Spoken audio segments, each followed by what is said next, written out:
মুসা আলাইহিস সালাম আল্লাহর সাথে সরাসরি কথা বলতেন। ওয়া কাল্লামাল্লাহু মুসা তাকলিমা। সুবহানাল্লাহ পড়েন, আওয়াজ তুলে সবাই বলেন সুবহানাল্লাহ।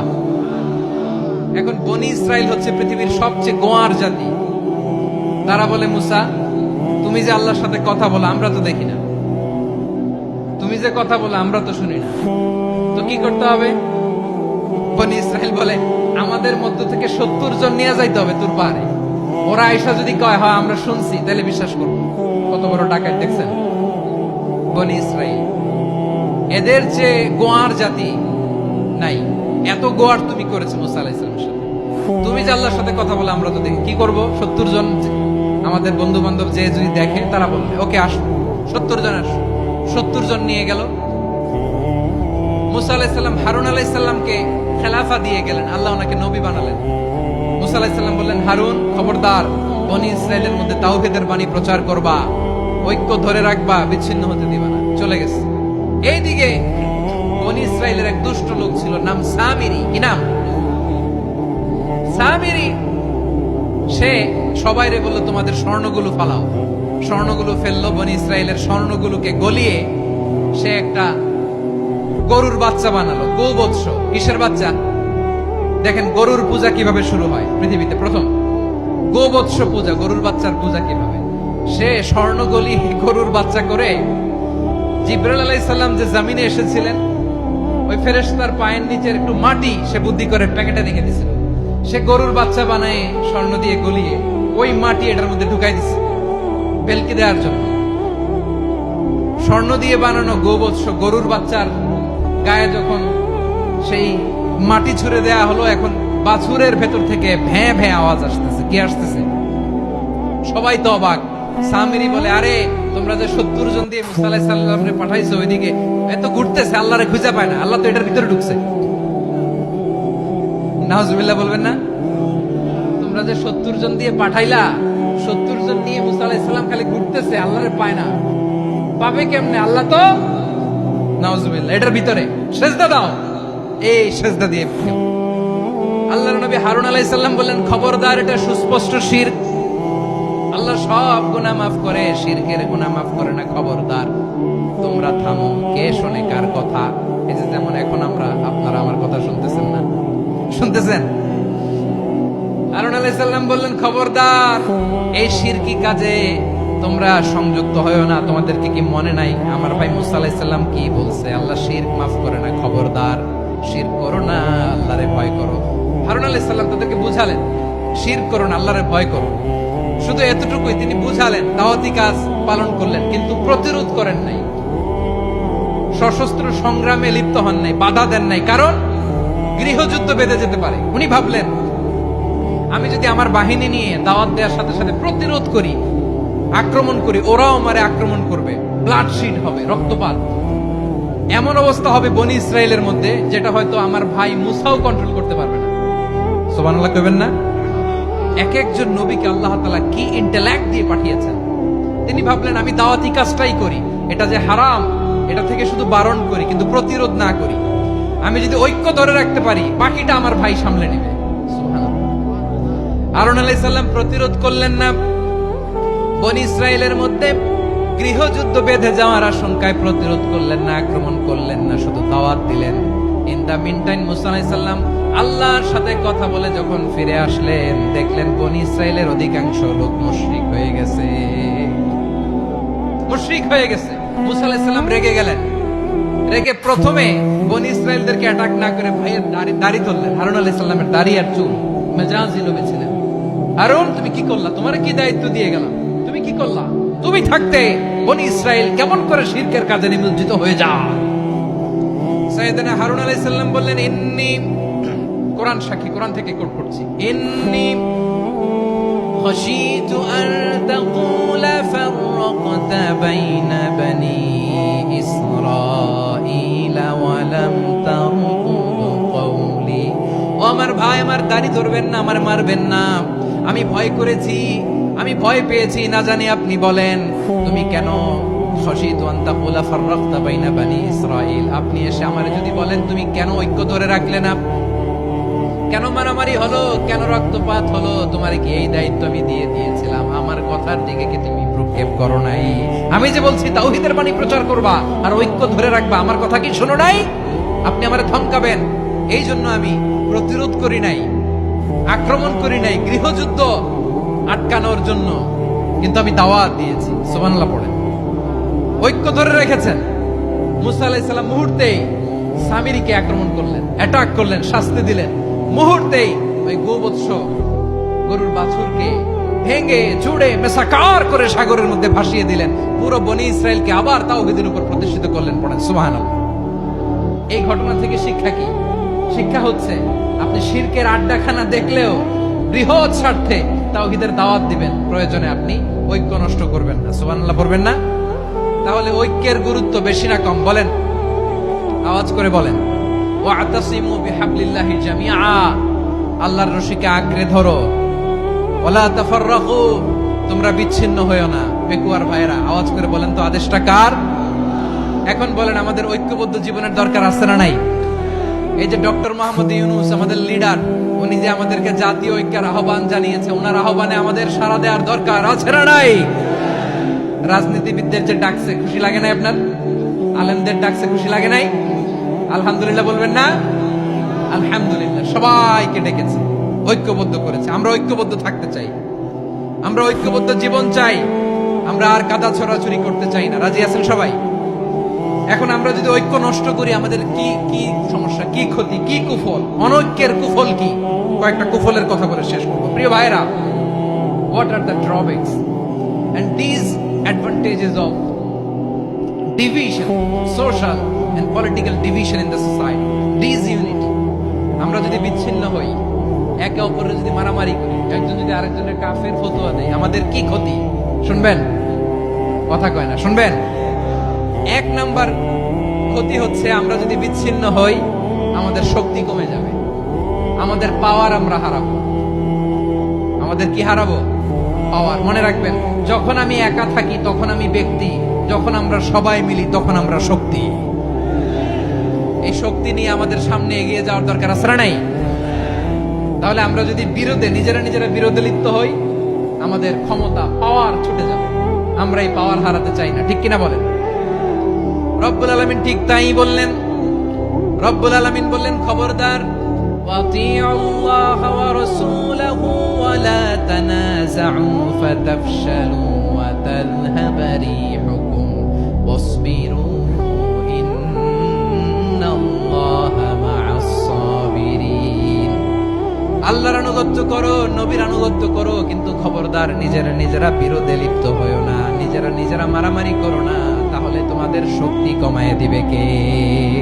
ফাতাফশালু, তোমরা সাহস হারাবা, ওয়া তাযহাবা রিহুকুম, তোমাদের শক্তি কমে যাবে, পাওয়ার কমে যাবে। তাহলে আমরা যদি নিজেরা মারামারি করি, আমরা নিজেরা যদি বিচ্ছিন্নতায় লিপ্ত হই, আমরা যদি মতানৈক্য করি, তাহলে আমাদের শক্তি কমে যাবে, ঠিক কিনা? আমরা শক্তি কমাবো। আচ্ছা, ছোট্ট একটা বাঁশের কঞ্চি যদি আপনারা দেয়, পায়ের মধ্যে ধাক্কা দিয়ে ভাঙতে পারবেন না?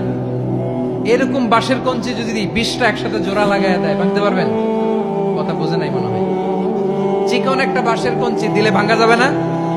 এরকম চিকনই 20টা বাঁশের কঞ্চি একসাথে লাগাই দিলে ভাঙতে পারবেন?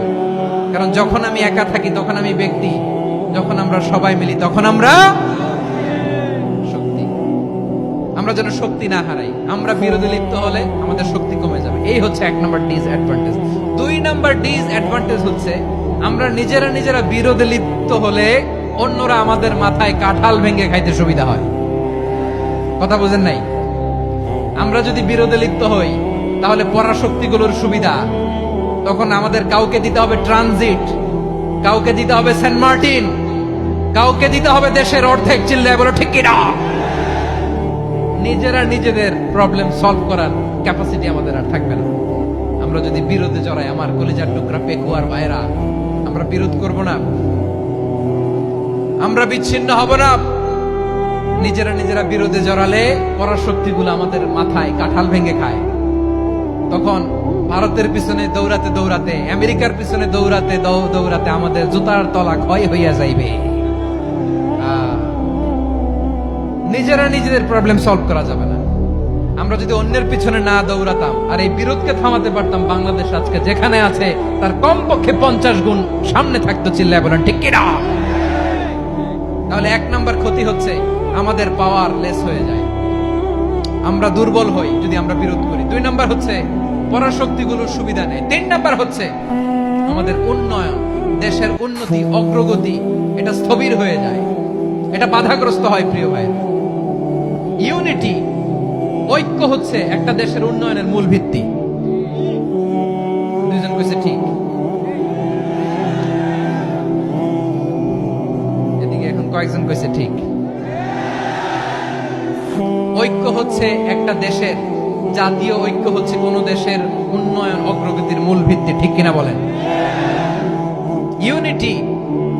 ইউনিটি অফ এ কান্ট্রি, এটা হচ্ছে একটা সাস্টেইনেবল ডেভেলপমেন্ট, সোশ্যাল স্ট্যাবিলিটির জন্য এটা অনেক গুরুত্বপূর্ণ। এজন্য বিরোধের কোনো স্থান আমরা দিব না, আমরা ঐক্যবদ্ধ থাকবো ইনশাআল্লাহ বলেন। আর কখনো কাউরে কাফের বলে গালি দিবেন, তুই জাহান্নামী বলবেন, ঝগড়া লাগলে লাগাই দিবেন, তাহলে কি করবেন? মিলায় দিব। আওয়াজ করে বলেন কি করব? প্রিয় ভাইরা, এই বিরোধ গত 50 বছর তো আমরা দেখেছি, ধর্মীয় অঙ্গন বলেন, সামাজিক অঙ্গন বলেন, রাজনৈতিক অঙ্গন বলেন, এই বিরোধ আমাদেরকে শেষ করে দিয়েছে। এই 24-এর ছাত্র নাগরিক অভ্যুত্থানের পরেও যদি সেই বিরোধ আমাদেরকে খায়, তাহলে এতগুলো তাজা জেনজির রক্ত বৃথা যাবে। চিল্লায় বলো ঠিক কিনা? আমরা এই রক্তগুলোকে বৃথা দিতে চাই না, বৃথা যেতে দিতে চাই না। আমরা ঐক্যবদ্ধ থাকতে চাই। রাজি আছেন? আমরা আর কাদা ছড়াছড়ি করবো না। অনেক হয়েছে আন্না, এবার থামুন। অনেক হয়েছে আন্না। প্রথমে আমি এদেশের সম্মানিত আলেম সমাজকে বিনয়ের সাথে অনুরোধ করব, আসুন আমরা ঐক্যবদ্ধ হই। আজকের এই পেকুয়ার ঐতিহাসিক তাফসীরুল কোরআনের প্রোগ্রাম থেকে আমি সম্মানিত আমার মাথার তাজ ওলামাদেরকে জাতীয় ঐক্যের আহ্বান জানাই। পেকুয়ার এই ঐতিহাসিক তাফসীরুল কোরআনের প্রোগ্রাম থেকে আমি আমার সম্মানিত রাজনৈতিক ব্যক্তিবর্গদেরকে জাতীয় ঐক্যের আহ্বান জানাই। অনেক হয়েছে আন্না। আধিপত্যবাদকে রুখে দিতে হলে, বাংলাদেশের বিরুদ্ধে যে কোনো ধরনের ষড়যন্ত্রকে রুখে দিতে হলে জাতীয় ঐক্যের কোনো বিকল্প নাই। চিল্লায় বলো ঠিক কিনা?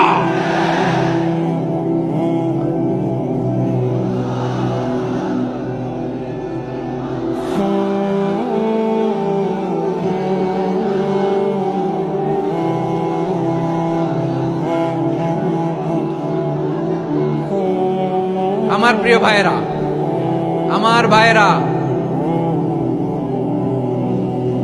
আর কাদা ছড়াছড়ি করবো না ইনশাআল্লাহ বলেন। আল্লাহুম্মা ফারশাদ। আল্লাহ তুমি সাক্ষী থাকো, আল্লাহ তুমি তৌফিক দাও। আওয়াজ করে পড়েন আমিন। আর একে অন্যকে কাফির বলে গালি দিব না, ঠিক কিনা বলেন? রাজি আছেন? ধ্বংস করে দিয়েছে আমরা আমাদেরকে। আপনারা হালাকু খানের নাম শুনেছেন? মঙ্গল অধিপতি হালাকু খান বাগদাদের আমাদের বিশাল দারুল হিকমা লাইব্রেরিকে ধ্বংস করেছে। 10 লক্ষ মুসলমানদেরকে কচুকাটা করে গণহত্যা করেছে। জানেন, আমাদের সভ্যতা সূতিকাগারের কেন্দ্রবিন্দু ছিল বাগদাদ।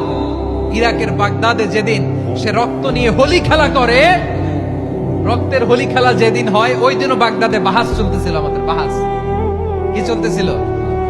আপনাদের এলাকায় বাহাস আছে? এই প্রচলিত বাংলাদেশে যে বাহাস, এটার সাথে ইসলামের কোনো সম্পর্ক আছে? এই পর্যন্ত বাহাসের পরে পরাজয় বরণ করছে এরকম কোন দল আপনারা পাইছেন? আমি পাই নাই। প্রত্যেক দলই বাহাসের পরে সংবাদ সম্মেলন করে বলে আমরা জয়লাভ করিয়াছি, উনারা পালাইয়া চলিয়া গিয়াছে। আছে না নাই? কারণ সত্য জানার জন্য, সত্য মানার জন্য আসে না তো, নিজের জ্ঞান জাহির করার জন্য বাহাস করে। বিপক্ষ দলের আলেমকে ছোট করার জন্য বাহাস করে। এই বাহাসের স্থান ইসলামে নাই। চিল্লায় বলো ঠিক কিনা? এই সমস্ত বাহাসের দিন শেষ। ঐক্যবদ্ধ হওয়ার বাংলাদেশ। প্রিয় ভাইরা, হালাকু খান সে দারুল হিকমা লাইব্রেরি জ্বালিয়ে পুড়িয়ে এই সব দামি দামি বইগুলো, আমাদের দামি দামি ঐতিহাসিক তুরাসি ক্লাসিক বইগুলোকে দজলা নদীতে ফেলেছে। পুরা দজলা নদী কালো হয়ে গিয়েছে। 10 লক্ষ মুসলমানকে গণহত্যা চালিয়ে এই রক্তের বন্যা যখন দজলা নদীর পানিতে মিশে গিয়েছে, দজলা নদীর পানি লাল হয়ে গিয়েছে। যেই দিন বাগদাদে গণহত্যা চলে, ওই দিনও বাগদাদে বাহাস চলতেছিল। কিসের বাহাস জানেন? মেসওয়াক, ডান মারি থেকে করা সুন্নাহ, এটা আমরা জানি। এখন কি উপরের মারি না নিচের মারি? বাহাজের বিষয়, এই বাহাজ করবেন আপনারা। বিশ্ব যখন এগিয়ে চলেছে, আমরা তখন বসে বিবি তালাকের ফতুয়া খুঁজেছি কোরআন হাদিস চষে। তালাক ইসলামের অনেক গুরুত্বপূর্ণ অনুষঙ্গ। তালাক কোরআনের একটা সূরা। কিভাবে তালাক হবে না হবে আমাদের ফুকাহায়ে ইকরাম, আমাদের আকাবেররা সব বলে গিয়েছে, সব জানা। আপনি হয় এটা মানবেন, নয় ওইটা নিয়ে বাহাসের দরকার নাই, ওইটা নিয়ে মারামারির স্থান ইসলামে নাই। আওয়াজ করে বলেন ঠিক কিনা? এখন পেকুয়ার ভাইরা, শেষ কথা বলি, আওয়াজ করে বলেন আমরা ঐক্যবদ্ধ হতে চাই কি চাই না? চান? এই যে আমি বিনয়ের সাথে আলেম সমাজকে জাতীয় ঐক্যের আহ্বান জানালাম, এটার সাথে আপনারা সংহতি প্রকাশ করেছেন? বিনয়ের সাথে আজকের এই পেকুয়ার ময়দান থেকে আমাদের রাজনৈতিক নেতৃবৃন্দদেরকে জাতীয় ঐক্যের আহ্বান জানাই, আপনারা সংহতি প্রকাশ করেছেন? এখন এটা রোড ম্যাপ কি, কিভাবে আমরা ঐক্য প্রক্রিয়াতে এগিয়ে যাব? শেষ কথা বলি, একেবারে সহজ। আমাদের ওলামা মাশায়েখদেরকে, আমার মাথার তাজ, তাদেরকে আমরা বলি, এই যে আমরা ঐক্যবদ্ধ হই নাই, আমরা কি বড় কিছু অর্জন করে ফেলছি? বলেন, আমরা কি খুব পাওয়ার সম্মানের জায়গায় আছি? খুব স্ট্রেংথের জায়গায় আছি? তো কিছুই তো নাই। আপনি ঐক্যবদ্ধ হইলে সমস্যা কোথায়? এমন তো না ঐক্যবদ্ধ না হওয়ার কারণে এতদিন আপনার অনেক কিছু ছিল, ঐক্যবদ্ধ হলে আপনি হারাবেন, এমন তো না। তো কিছুই যেহেতু আপনার নাই, আমার নাই, ঐক্যবদ্ধ হলে আমরা সমস্যা কোথায়? ঐক্যবদ্ধ হয়েই দেখি না, ঠিক কিনা? ঐক্যবদ্ধ হওয়ার দুইটা ওয়ে। রাজনৈতিক ঐক্য কিভাবে হবে? রাজনৈতিক সম্মানিত নেতারা ঠিক করবেন। আলেমরা কিভাবে ঐক্যবদ্ধ হবে? শেষ কথা বলে শেষ করছি, খুব গুরুত্বপূর্ণ। This is the punching line. এদিকে তাকান। ঐক্য হবে দুইটা পদ্ধতিতে। একটা হচ্ছে কমন গ্রাউন্ড নিয়ে, বেসড অন কমন গ্রাউন্ড। যেমন ধরেন, আমরা নামাজ কায়েম করতে চাই, জামাত ইসলাম এই কথার উপর একমত আছে না নাই? নামাজ কায়েম হোক, একমত না জামাত ইসলাম? হেফাজত একমত না? ইসলামী আন্দোলন একমত না? তাবলীগের ভাইয়েরা একমত না? পীরের মুরিদেরা একমত না? আপামর তাওহীদি মুসলিম জনতা একমত না? তাহলে নামাজ কায়েম করতে হবে, নামাজ কায়েম করতে হবে এই কমন গ্রাউন্ডে আমরা সবাই একমত, ঠিক কিনা? যাকাত আদায় করতে হবে, সবাই একমত, ঠিক কিনা? কথা নাই, কথা নাই। যাকাত আদায় করতে হবে, সবাই একমত, ঠিক কিনা? নারীদের পর্দা করতে হবে, শালীন পোশাক পরতে হবে, একমত সবাই, ঠিক কিনা? বৈষম্য বিরোধী বাংলাদেশ চাই, সবাই একমত, ঠিক কিনা? Meritocracy, meritocracy. আর কোন মামা চাচার ফোনে পদ দিলে হবে না, মেধার ভিত্তিতে সবগুলো পদ ঠিক করতে হবে। চিল্লায় বলো ঠিক কিনা? আমরা একমত না? স্বাধীনতা সার্বভৌমত্বের প্রশ্নে আমরা সবাই একমত, ঠিক কিনা? আমার নবীরে গালি দিলে রাষ্ট্রীয়ভাবে সর্বোচ্চ শাস্তি তার নিশ্চিত করতে হবে, ঠিক কিনা? এরকম 10টা কমন গ্রাউন্ড আমাদেরকে, 1 2 3 4 5, 10টা কমন গ্রাউন্ডে আমরা সবাই এক। এই 10টা কমন গ্রাউন্ডকে সামনে রেখে বিশাল জনসমাবেশ করেন সোহরাওয়ার্দীর ময়দানে, সবাই আসেন। জামাত ইসলাম, হেফাজতে ইসলাম, ইসলামী আন্দোলন, পীরের মুরিদ, তাবলীগ, খেলাফত মজলিস, সবাই একসাথে হন। তাহলে সবাই জানবে যে এই 10টা বিষয় আমরা একমত। বলেন, এই ঐক্যতে আপনার দরবার যাবে? দরবার নষ্ট হবে? আপনার দল নষ্ট হবে? আপনার আকীদা নষ্ট হবে না? আমার মাথার তাজ সম্মানিত ওলামায়ে একরাম, এই 10টা কমন গ্রাউন্ডে যদি এক হন, আপনার আকীদা নষ্ট হবে? আপনার আকীদা আপনার, আমার আকীদা আমার, আপনার দল আপনার, আমার দল আমার, আপনার পলিসি আপনার, আমার পলিসি আমার, কারো কিছু নষ্ট হবে না। কিন্তু যে বিষয়ে আমরা সবাই একমত, এরকম 10টা মৌলিক পয়েন্টে আমরা একমত হতে চাই কি চাই না? আমরা যদি একটু পেছন থেকে শুরু করি, ব্যাক টু দ্য হিস্ট্রি, তাহলে দেখবো এই যে বিষ্ণু ইসলাম 570 খ্রিস্টাব্দে আব্দুল্লাহ এবং আমেনা ওনাদের ঘর উজাড় করে আলোকিত করে পৃথিবীতে শুভাগমন করেছিলেন। এ ধরার বুকে ওনার শুভাগমনের 2000 বছর আগে সাইয়েদনা ইব্রাহিম আলাইহিস সালাম ওনার আগমনের জন্য আল্লাহ তাআলার কাছে প্রার্থনা করেছিলেন। We have to connect the dots. History বুঝতে হলে আপনাকে ডটগুলো একটু কানেক্ট করে নিতে হবে। বিষ্ণু ইসলামের ধরার বুকে শুভাগমনের 2000 বছর আগে মক্কার ধুধুমরু প্রান্তরে আল্লাহ খালিল ইব্রাহিম আলাইহিস সালাম আল্লাহর কাছে একটা দোয়া করেছেন। সে দোয়াটি দিয়ে আমি শুরু করেছি।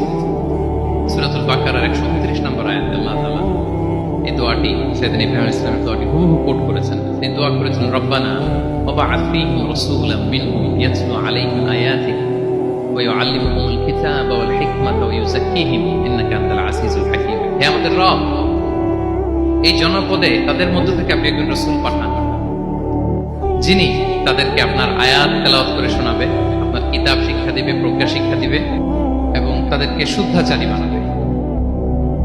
এই দোয়াটা সাইয়েদনা ইব্রাহিম আলাইহিস সালাম করেছিলেন। আর এই দোয়ার বদৌলতে প্রায় 2000 বছর পরে ধরার পক্ষে বিষ্ণু ইসলামের আগমন। সুবহানাল্লাহ বিহামদিহি। এবং রাসূল সাল্লাল্লাহু আলাইহি ওয়াসাল্লাম প্রায় বলতেন, আনা দাওয়াতু আবি ইব্রাহিম, আমি আমার পিতা, আদি পিতা ইব্রাহিমের দোয়ার ফসল। আমার পিতা আমার জন্য দোয়া করেছিলেন। সাইয়েদনা ইব্রাহিম আলাইহিস সালামের 2 সন্তান ছিল, ইসহাক এবং ইসমাঈল আলাইহিস সালাম। রিপিট, আমি আবার বলি, একদিকে ইসহাক আরেকদিকে ইসমাঈল। আমার সাথে সাথে বলেন, একদিকে আরেকদিকে 2 সন্তান। তো এই যে ইসহাকের যে লিনিয়েজ বা চ্যানেল, পৃথিবীর সব নবী এই চ্যানেলে এসেছে। সেদিন ইসমাইলের লিনিয়েজ বা চ্যানেলে কোন নবী আসেনি।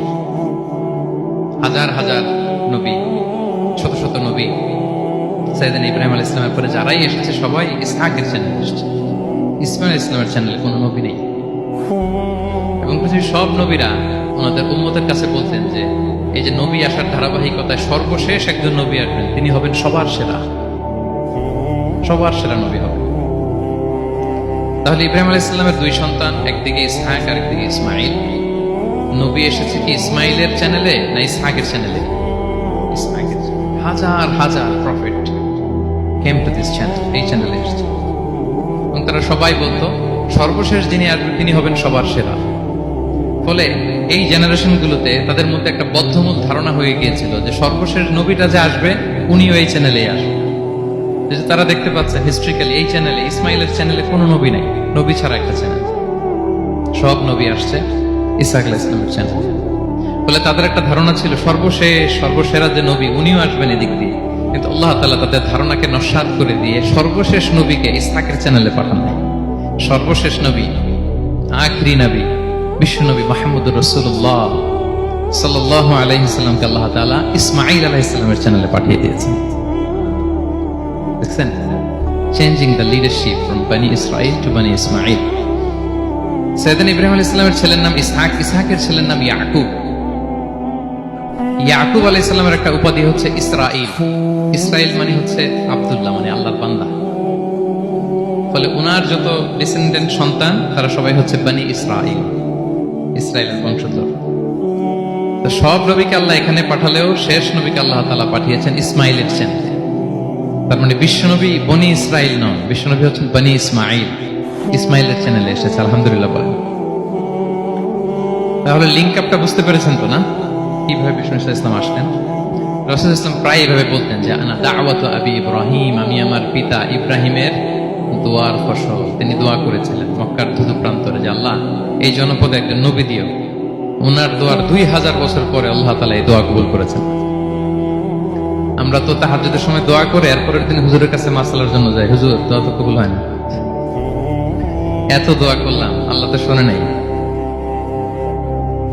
1 মাস দোয়া করে অস্থির হয়ে যায়। এরপর অনেকে বলে হুজুর কাবার গিলাফটা ধরে দোয়া করেছে, কই কিছু তো পাইলাম না। দেখেন সাইয়েদনা ইব্রাহিম আলাইহিস সালাম দোয়া করেছিলেন সেই কবে, তার 2000 বছর পরে আল্লাহ তাআলা এই দোয়াটা কবুল করেছেন। তো দোয়া যদি কবুল না হয় অস্থির হওয়া যাবে? আওয়াজ করে বলেন, অস্থির হবেন আপনারা? না, অস্থির হওয়া যাবে না, ভরসা রাখুন আল্লাহর উপর। বিষ্ণু বলতেন আনা দাওয়াতু আবি ইব্রাহিম, আমি আমার পিতা ইব্রাহিমের দোয়ার ফসল। আবার বলতেন বিশারাতু আখি ঈসা, আমি আমার ভাই ঈসার সুসংবাদের ফসল। মানে রাসূল সাল্লাল্লাহু আলাইহি ওয়াসাল্লামের ইমিডিয়েট আগের যে নবী ঈসা আলাইহিস সালাম, উনি এসেই বলে দিয়েছিলেন যে ইয়াতি মিন বাদি ইসমুহু আহমদ, আমার পরে এক নবী আসবে তার নাম হবে আহমদ। তাহলে দেখেন বিশ্ব নবী যে আসতেছে এটা অ্যানাউন্সমেন্টের জন্য আল্লাহ একজন নবী পাঠিয়ে দিয়েছে। He is coming. বিশ্ব নবীর স্ট্যাটাস বুঝতে পারছেন? হি ইজ কামিং, উনি আসতেছেন, এটা বলার জন্য আল্লাহ একজন নবী পাঠিয়ে দিয়েছেন, জিসাস ক্রাইস্টকে, ঈসা আলাইহিস সালামকে পাঠিয়েছেন। তো রাসূল সাল্লাল্লাহু আলাইহি ওয়াসাল্লাম বলতেন বিশারাতু ঈসা, আমি ঈসার সুসংবাদের ফসল। আবার বলতেন ওয়া রুইয়া উম্মি আমিনা, আমি আমার মা আমিনার স্বপ্নের ফসল। রাসূল সাল্লাল্লাহু আলাইহি ওয়াসাল্লামের মা আমিনা যখন কনসিভ করেছেন রাসূল সাল্লাল্লাহু আলাইহি ওয়াসাল্লামকে পেটে, তিনি মাঝে মাঝে স্বপ্নে দেখতেন যে ওনার পেট থেকে একটা আলো বের হয়ে পারস্য সিরিয়ার প্রাসাদগুলোর মধ্যে ঝলকানি দিচ্ছে। নূর আদাআত মিনহু কুসুর আশ-শাম, শাম দেশের প্রাসাদগুলোকে আলোর ঝলকানি দিচ্ছে। এটা হচ্ছে একটা আলামত যে বিষ্ণু ঈসা ইসলামের শিক্ষা, ওনার ডমিনেশন গোটা বিশ্বব্যাপী ছড়িয়ে যাবে। সুবহানাল্লাহ বিহামদিহি। তাহলে আমরা হিস্ট্রিটাকে কানেক্ট করে নিলাম। বিষ্ণু বলতেন, আমি আমার পিতা ইব্রাহিমের দোয়ার ফসল, ঈসা আলাইহিস সালামের সুসংবাদের ফসল, আমার মা আমিনার স্বপ্নের ফসল। এবার সামনের দিকে যাই, কি কি স্বতন্ত্র বৈশিষ্ট্য দিয়ে আল্লাহ তাআলা বিষ্ণু ঈসা ইসলামকে পৃথিবীতে পাঠিয়েছেন। প্রিয় ভাইরা, কোরআনে অনেক নবীর কথা আল্লাহ তাআলা বলেছেন এবং বিভিন্ন সময়ে বিভিন্ন নবীদেরকে আল্লাহ তাআলা নাম ধরে ডাক দিয়েছেন। কি ধরে?